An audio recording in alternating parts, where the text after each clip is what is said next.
there! Hola! Mi nombre es Robato de Filipinas. ¿Qué hora es? Oh my God, that's how powerful and impactful Miss Nicaragua's Miss Universe win to the whole universe. I want to refresh my basic Spanish course that I had during my college days or university days at the University of Santo Tomas. It's so nice to hear that I'm finally speaking Spanish again after 35 years. I wish I could polish it more. I wish I could speak better in Espanol. Just a short trivia for the information of our friends from the Central and South Americas and from Spain. We had been under Spain's colonial rule for 300 years before the Americans came over to rescue us. So we had little Spanish here and there. We could speak a little Spanish. We count in Spanish. 1, 2, 3, 4, 5, 1973, 2500, sort of that. And some of our words are basically of Spanish origin. Like, I'm not sure, cubeta, cuchara, estante, oficina, emperador, emperador, and more. Today, we're gonna talk about Miss Universe. I'm gonna give you my review of the whole show and my take on Miss Nicaragua. So, don't go away. Okay, so let's start with the show. The show was spectacular. It's simple, but it's fast-paced, and that's what we like. The stage was great. It's not as grandiose as the stage of Miss Universe held in Thailand in 2018, but it was a great set, a great stage, a great backdrop for this beautiful Miss Universe candidates for this year. I simply like the stage, the lightings. I can't say the same with the opening number because we are used to seeing this grand production number featuring all the contestants in their opening outfits. It might not matter to some, but for me, I'm still looking for that grand opening number with all the girls in similar outfits. Not exactly the same outfits, but similar. I don't like this year's opening outfits because they vary so much. The mixture of these gowns and cocktail dresses, it was a little messed up for me. I'm grasping for the right term, but you know, it's sort of that. I'm looking maybe for a better production value when it comes to the opening. Maybe I'm the only one, so let's just leave it there and we proceed to the hosts. Olivia Calpao was heavily bashed in last year in 2022 for hosting with Mario Lopez, the Miss Universe 2022. And a lot of people consider her performance as something like a total failure. She was deadpan. She was lifeless. She didn't have the energy that is heavily required from someone who is hosting a big pageant like Miss Universe. But I think she just laughed it off. She just shrugged it off. And maybe that's a good technique. She was able to come back and show to the whole universe that she could do more than that. And I must say that I was contented. It was a little bit maximized. So much effort had been put into it. Many people would maybe consider that as something like exaggerated, but for me it's okay.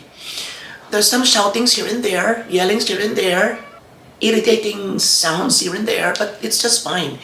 The most important thing is that they were able, together with their team, together with the other two girls, they were able to host it well without any scandalous hitches in between, you know what I mean. Hitches and glitches.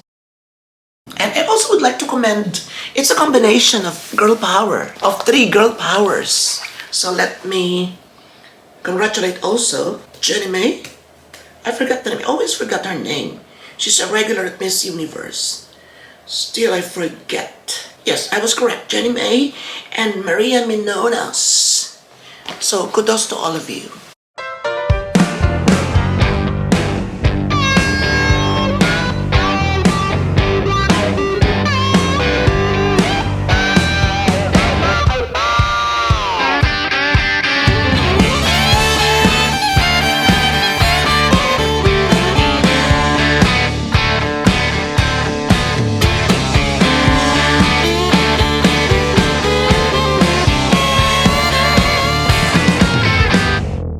15 out of my 20 choices. I was very happy when Spain was called.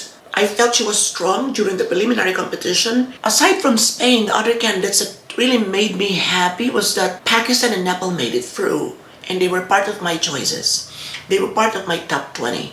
So Spain, Pakistan, and Nepal were very much part of my team. I was a little bit disappointed when Ecuador and Honduras were not included in the top 20 because I think they were their country's best representatives yet in recent years. I'm sad for Dominican Republic and France, but it's their fault. They didn't perform well during the preliminary competition, and considering that they topped my pre-preliminary list. Oh my God. I placed them as first and second on my list. I still included them anyway, hoping that they would make it and they eventually would give some progress in their performances. But the judges were fed up. They said we would stop there. We would close our doors to both of you. Sorry. So that's a lesson to both of them. France was a disaster in makeup, in outfit, in gown, in her performance, in her swimsuit. Dominican Republic did a better job, but she was lost. She just couldn't determine where to exit. She just don't know where to pause and where to look at. So a lot of moments were wasted. So I think the judges were thinking that if they couldn't perform well, if they don't even know where the camera is amidst all these rigid rehearsals, then how could they go far? How could they be better representation of women on the global stage? So maybe that's why they failed. That's it. I was hoping more on Dominican Republic, that I even placed her on my top 10. So I thought that link to Mark Anthony and that trend-setting arrival at the airport on her own private jet or on someone's private jet, maybe, but it didn't click to the judges. So I'm happy with the top 20. I'm happy for India. She's there. She's my number 14, I think. Australia, she was also there in that area, 14, 15. But anyway, who would think that she would go farther than that? I mean, she's gorgeous. She could speak well. She had a fairly good preliminary performance. But I think that wasn't enough for me to put her on my top 10. So it's just like that. It's anybody's game. No Brazil, no Mexico. Let me read the top 20. I might forget someone. So Namibia was a surprise. Peru, I didn't bother to include her in my top 15 or in my top 20 because I think Philippines is stronger. So I thought she wouldn't make it anymore because there might be lots of girls from the P department. There's already Puerto Rico, there's Philippines, and I was thinking that Portugal might make it. I put Portugal on my dark horse list. Actually, I have lots of girls on my dark horse list. I think I have nine girls. Yeah, so Cameroon was also a surprise to me, but she was also on my dark horse list. Who else? Canada, I put Canada, but she didn't make it. So that's it. I got El Salvador, South Africa, Philippines, Australia, Pakistan, Colombia, Nepal, USA, Jamaica, Chile, Thailand, India, Venezuela, Puerto Rico, and Spain. So I got 15 out of 20. And then for the top 10, have I forgotten something during the 20? Some important details during the top 20 announcements? El Salvador, if it's a movie, that was a tearjerker part when she was called as the last candidate for the top 20. And she deserved it. She deserved that spot to be included. Okay, so we now move to top 10. I was surprised with the non-inclusion of South Africa. I was happy, though, with my top 10 in general. Colombia made it. Spain made it. She was my favorite right after the swimsuit competition. So I thought she would really make it to top 10. And during our viewing party, please don't forget to watch our viewing party. It's the craziest, it's the funniest watch party ever for this year. mind you. So I will put the link here or maybe at the end of the video so you could watch it. As expected, Nicaragua would make it. I was anticipating that Portugal, it's not because of the gender issue, but because of the performance. It was a great performance, but I don't think that they would give a space for her in the top 10, considering that there are a lot of equally impressive performances. So I thought that I don't think they would exclude Puerto Rico just to entertain her, or exclude Colombia just to entertain her, or exclude Philippines just to entertain her. So that's my mindset at that time. But one thing is sure, it's not only Miss Portugal who is happy about the result, that she made it to top 20, but all of us, members of the LGBTQIA+ community, or the whole pageant fandom in general. I'm not sure about that. Maybe a portion of that fandom. I don't know. It's still divided among those who favor LGBT members to enter, or the transgender women to enter the pageant, and a lot favor. So I'm gonna tell you my stand on it next time around. So wait for that. So let's proceed. I was anticipating that Miss Pakistan wouldn't make it because of the outfit. And I asked that question during my top 16 official and fearless forecast that I do annually. How could you judge her if she is wearing that outfit? Will that be fair if they don't see the figure and just the execution of that swimsuit? Will the judges favor the swimming outfit?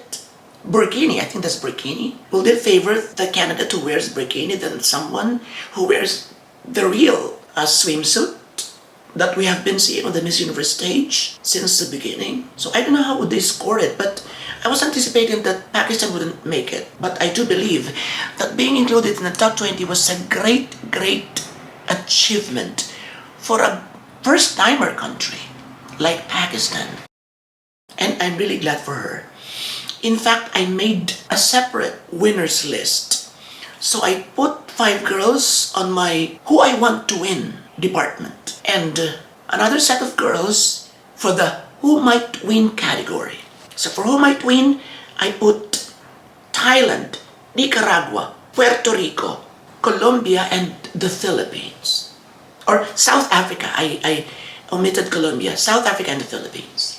And for the women that I wanted to win, I put their Nepal, I put their Pakistan, I put their El Salvador. I wish they could win, so that Denise Quiñones of Puerto Rico wouldn't be alone in a historical achievement. For the Philippines, not just because I am a Filipino, but I think she was great. She was doing great, and I wish her to be the next Miss Universe too.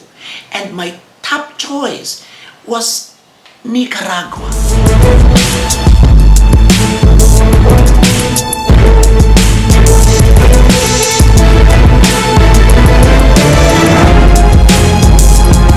Because she is the epitome of a queen. She just doesn't possess this Miss Universe aura, but of a queen. And her beauty is different. If it is a race, she was way, way ahead of the pack. All the other candidates are here, battling each other, and she's there.